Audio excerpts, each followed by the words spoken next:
Quick Response Code Indonesian Standard, kris untuk kotak amal di Masjid Nurul Iman Blok M Square dipalsukan oleh seorang pria.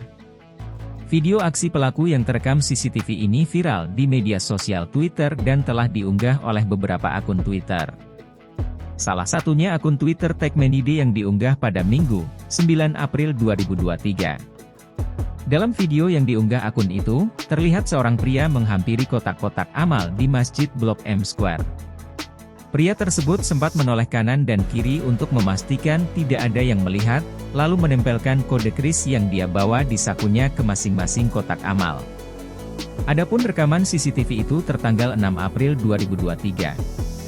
Melalui unggahan akun Twitter lain, diketahui bahwa kode kris yang ditempelkan pelaku dinamai Restorasi Masjid, dengan National Merchant ID, NIT, ID 20232541329939.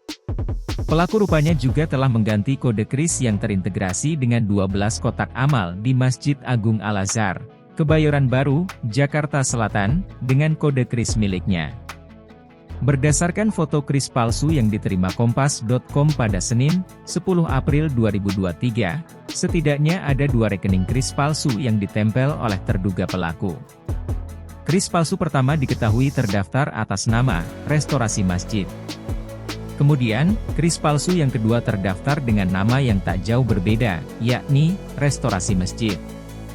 Kepala Kantor Masjid Agung Al-Azhar Kebayoran Baru, Iding, mengatakan, pria misterius itu mengganti barcode, kode batang, kris pada Kamis, 6 April 2023.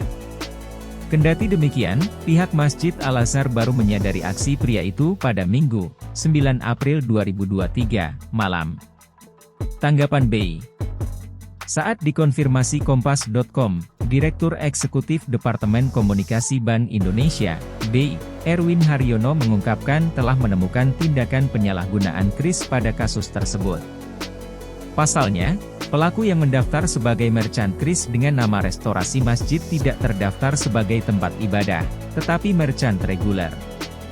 Sementara seharusnya merchant dengan bentuk rumah ibadah atau donasi sosial harus memberikan dokumen tambahan selain persyaratan umum untuk memperoleh kris. Dokumen tambahan ini untuk memastikan merchant tersebut benar merupakan tempat ibadah atau donasi sosial sehingga nantinya dapat ditetapkan tarif MDR 0% bagi merchant tersebut. Atas dasar penyalahgunaan kris itulah, kode kris pelaku diblokir oleh BI.